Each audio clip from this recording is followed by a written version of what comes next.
محمد۔ فضان محترم، برادران ایمانی، میری آواز جہاں تک جا رہی بغیر تفریق مذہب و ملت، سورہ قرآن مجید کے سورہ شورا کی ایک مختصر سی آیت ہے کہ ہم ہر انسان کا امتحان لیں گے، کبھی اولاد کے ذریعے امتحان لیں گے، کبھی مال کے ذریعے امتحان لیں گے، کبھی نفس کے ذریعے امتحان لیں گے۔ یہ ظاہری ترجمہ، اب یہ میرے الفاظ ہیں۔ اللہ کیا کہتا ہے؟ ہر انسان کا امتحان کبھی مال کے ذریعے اموالکم و اولادکم، کبھی اولاد کے ذریعے امتحان، کبھی نفس کے ذریعے امتحان۔ یہ دعویٰ میرا نہیں ہے، اللہ کا، اس کا دعویٰ ہے جو وحدہ لا شریک ہے۔ اللہم صلی علی محمد و آل محمد۔ اس کا دعویٰ ہے جو رحمان ہے، رحیم ہے، مغنی ہے، سلام ہے، 99 نام ہے، یہ اس کا دعویٰ ہے جو نہ جسم رکھتا ہے، نہ ہاتھ رکھتا ہے، نہ پیر رکھتا ہے، نہ کوئی رہنے کی جگہ رکھتا ہے، ہر جگہ موجود ہے، ہر جگہ موجود ہے، ہر خطے میں موجود ہے، ہر پل میں موجود ہے۔ یعنی کیسا موجود ہے؟ وہ سمیع بھی ہے اور بصیر بھی ہے، سنتا بھی ہے اور دیکھتا بھی ہے،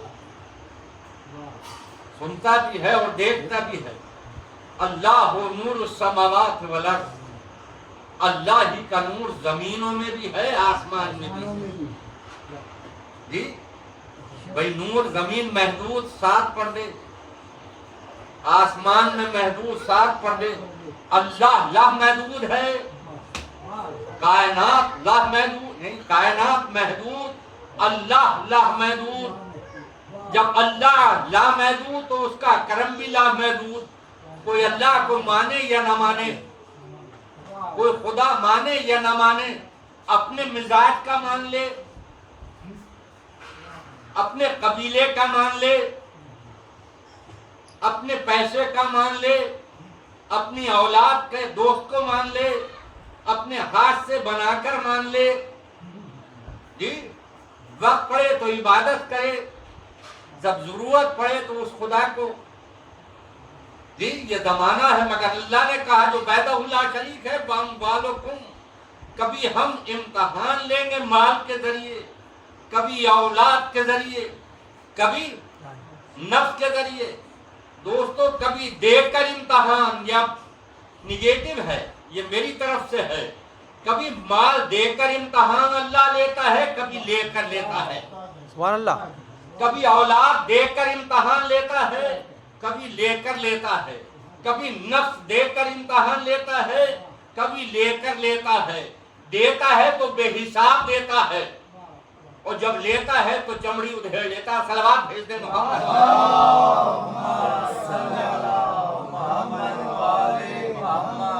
مگر جب دیتا ہے تو وہ رحمان ہے، سورج عام ہے، کوئی اللہ کو مانے یا نہ مانے، چاند عام ہے، ستارے عام ہیں، ہوا عام ہے، زمین عام ہے، اس پر جو نعمت ہے خداوندی ہے وہ عام ہے۔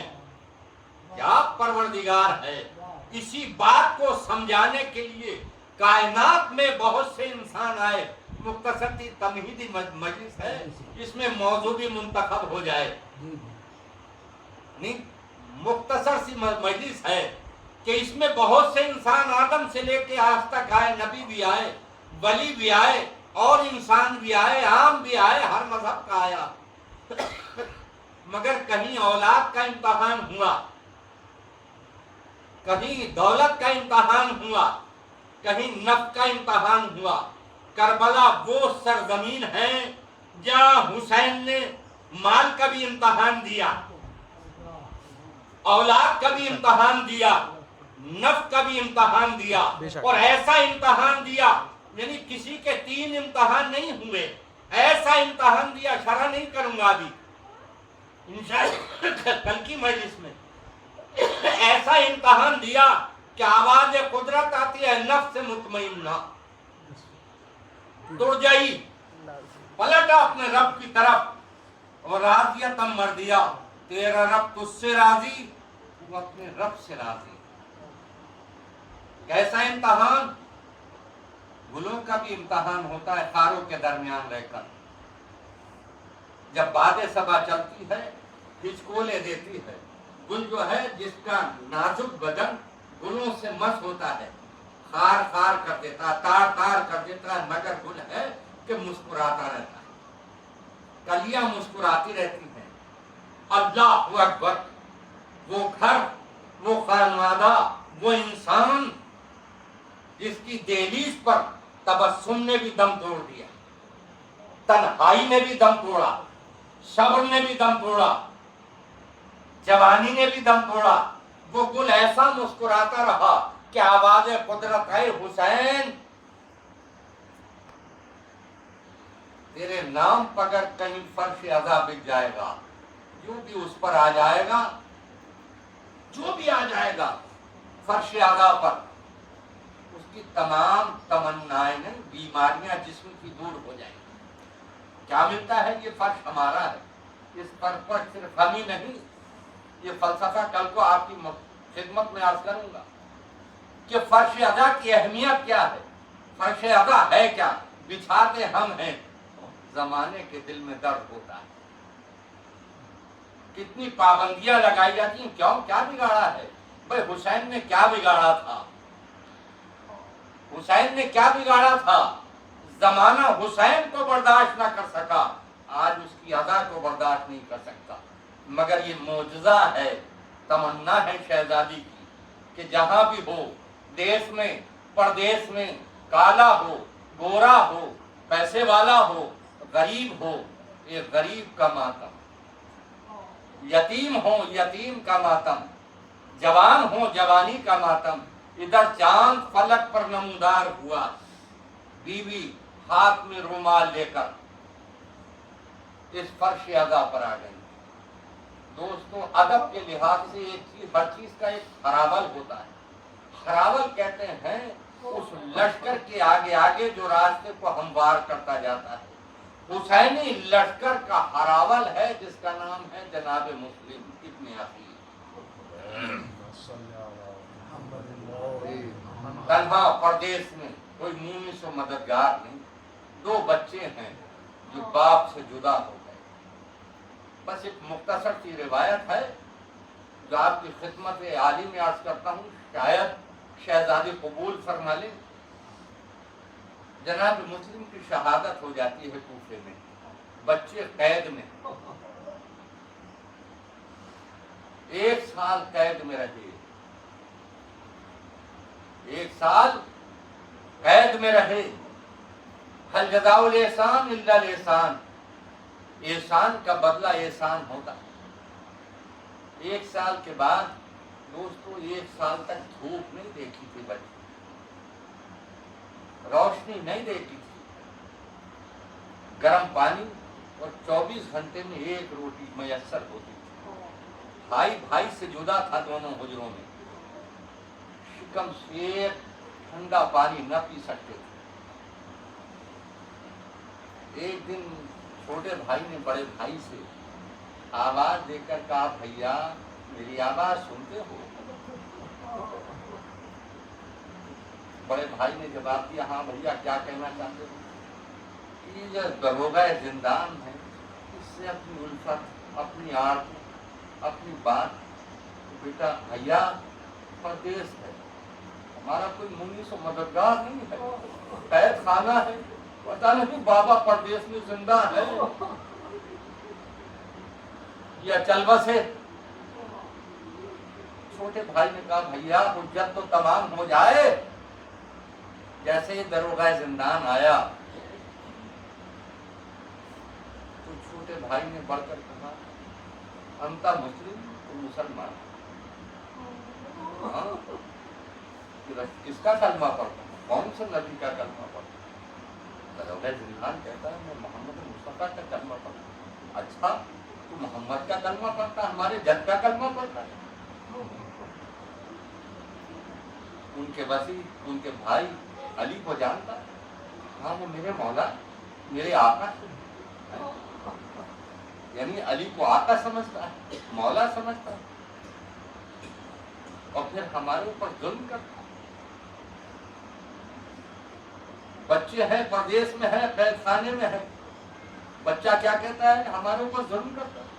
تو کہتا ہے منتا تم کون ہے؟ تو بچوں نے کہا ہم مسلم غریب کے فرزند ہیں۔ بس یہ سننا تھا، پیروں پر گر گیا، ہاتھوں کو جوڑ کر عرض کرتا ہے شہزادو معاف کیجیے گا، معاف کیجیے گا، میں نے آپ کو ٹھنڈا پانی نہیں پلایا، مجھے نہیں معلوم تھا، نہ پیٹ بھر کر کھانا کھلایا ہے۔ دوستو عزیزو، بس یہ سن کر بچوں کے پیروں پر گرا۔ تو بچوں نے کہا ہم وعدہ کرتے ہیں کہ روز محشر دادی فاطمہ سے تیری سفارش کریں گے، مگر اتنا کرم کر کہ ہمیں ہمارے جد کے مدینے پہنچا دے۔ دوستو عزیزو، یہ سننا تھا، بچوں کو اس نے آزاد کر دیا، اپنے بیٹے کے حوالے کیا کہ کوئی مدینے جاتا ہو تو ان بچوں کو ان کی اس قافلے کے حوالے کر دینا اور کہنا کہ انہیں محلہ بنی ہاشم میں چھوڑ دینا۔ دوستو عزیزو، مختصر یہ ہے کہ قافلہ جا چکا تھا، وہ اس کا فرزند لے کر جب بچوں کو سر راہ پہنچا تو معلوم ہوا قافلہ جا چکا، گرد و غبار غبرا ہوا تھا۔ بچوں سے کہا کہ تم پیچھے پیچھے چلے جاؤ۔ بچے جس نے راستہ نہ دیکھا ہو، سال بھر تک بدن میں راشا ہو، ٹھنڈا پانی نہ ملا ہو، طاقت و توانائی نہ ہو، بچے کچھ دور چلے مگر راستہ بھول گئے۔ عجیب مصیبت تھی، راستہ بھول گئے۔ اس کے بعد مختصر یہ کیا، میں نے وہ روایت نہیں پڑھوں گا کہ مختصر یہ ہے کہ ایک مومنہ، یعنی یہ تھک گئے، ایک درخت کے اوپر چڑھ کر بیٹھ گئے، اس کے نیچے چشمہ تھا۔ ایک مومنہ پانی بھرنے کے لیے جب صبح کو اس چشمے پر آئی تو اس نے پانی میں دو چاند دیکھے، تو چاند سے چہرے دیکھے، تڑپ گئی۔ بلندی میں دیکھا کہ پانی میں چاند نکل آئے، غور سے دیکھا کہ بچے، دو خوبصورت بچے، درخت پر اشارہ کیا، وہ اتر کر آئے۔ آواز دیتی ہے منتا تم کون ہو؟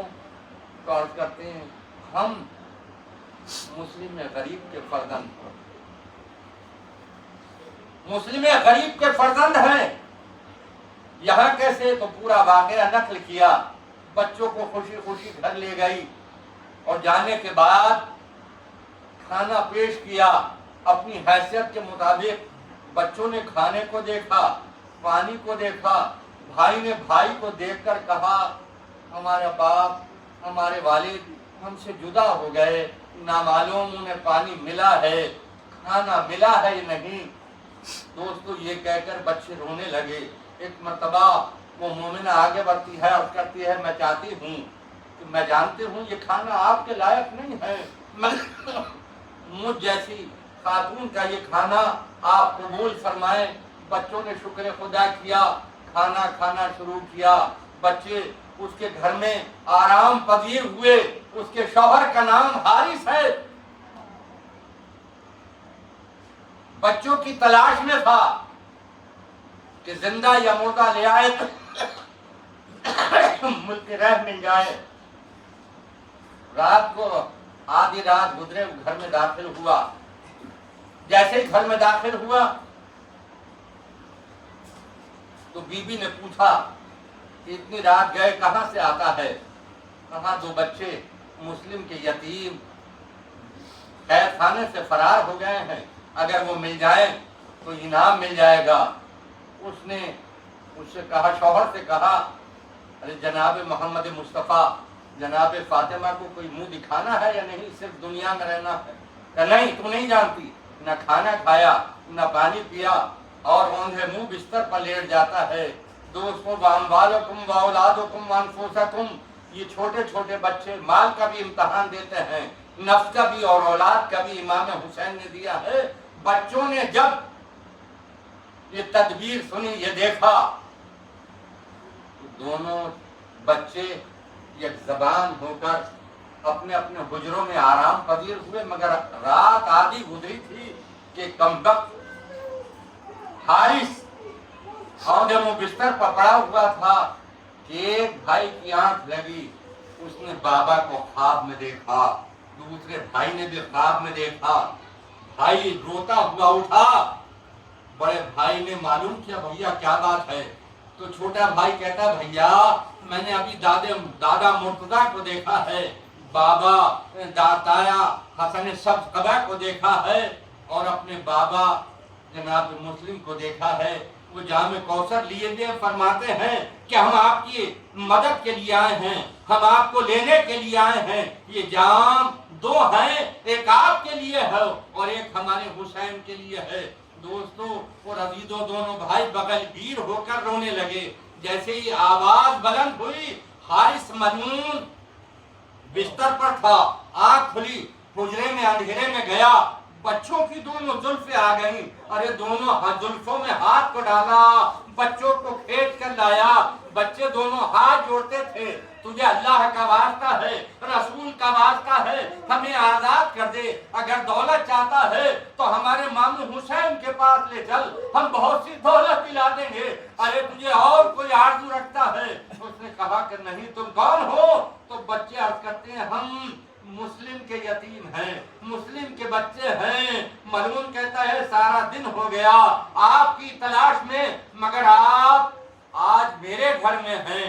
بچوں کو لا کر ارے بال پکڑے ہوئے تھا کہ ستون سے باندھ دیا، صبح ہوتی ہے، جیسے ہی صبح ہوئی دونوں بچوں کو لے کر فرات پر آیا، اور آنے کے بعد غلام کو حکم دیا کہ ان بچوں کو قتل کر دے۔ وہ غلام بچوں کی طرف بڑھا، ایک مرتبہ بچوں نے نرم نام میں ہاتھ جوڑ کر غلام سے کہا تیرا چہرہ تو غلام رسول سے ملتا ہے، بلال حبشی سے ملتا ہے۔ اس نے بڑھ کر یعنی غلام نے بڑھ کر کہا بلال حبشی سے تمہیں کیا نسبت ہے؟ تو بچے کہتے ہیں ہمارے جد کا مؤذن ہے۔ اس نے خنجر کو پھینکا، نہر فرات میں کود گیا، بیٹے کو حکم دیا، جیسے ہی بیٹا آگے بڑھا خنجر ہاتھ میں دیا، بچوں نے مل کر کہا تیرا چہرہ ارے ہمارے بھائی علی اکبر سے ملتا جلتا ہے۔ ارے انہوں نے یعنی اس نے پوچھا تمہیں علی اکبر سے کیا نسبت ہے؟ تو بچے کہتے ہیں علی اکبر ہمارے ماموں کے فرزند ہیں۔ دوستو خنجر کو پھینکا اور وہ بھی فرات میں کود گیا۔ اب ظالم آگے بڑھتا ہے، جیسے ہی آگے بڑھا اور چاہتا تھا کہ بچوں کا کام تمام کرے، بڑے بھائی نے بڑھ کر کہا کہ میں چھوٹے بھائی کو ذبح ہوتے ہوئے نہیں دیکھ سکتا، پہلے میری گردن تن سے جدا کر دے۔ جیسے ہی بڑے بھائی کی طرف بڑھا تو چھوٹے بھائی نے کہا کہ میرے بڑے بھائی کو ذبح ہوتے ہوئے نہیں دیکھ سکتا، میری گردن کو تن سے جدا کر دے۔ ایک مرتبہ جیسے ہی آگے بڑھا تو بڑے بھائی نے حارث ملعون سے کہا کہ ہمیں ضرور قتل کرے گا، اتنی مہلت دے دے کہ ہم 2 رکعت نماز ادا کر لیں۔ ملعون کہتا ہے اگر تمہیں یہ نماز بتا سکتی ہے تو نماز پڑھ لیجئے۔ ادھر بچوں نے فرات میں وضو کیا، اللہ کے سامنے تکبیر کہی، اور تکبیر کہنے کے بعد 2 رکعت نماز پڑھ کے آواز دی پروردگارا تیرا شکر ہے، تیرا شکر ہے، تیرا شکر ہے۔ دونوں بچوں نے یک زبان ہو کے جب سجدہ شکر کیا اور سر اٹھایا تو بڑے بھائی نے پیرہن کو اپنے جسم سے جدا کیا، ارے چھوٹے بھائی نے بھی کرتے کو اتار دیا، اتارنے کے بعد اس مومنہ کے حوالے کر دیا۔ ماندار مہربان یہ ظالم ہمیں ضرور قتل کر دے گا، جب یہ ہمیں قتل کر دے تو ہمارے پیرہن کو ہمارے خون میں رنگین کر کے ارے کوئی مدینے جاتا ہو تو ان کے حوالے کر دینا۔ اور وہ جب مدینے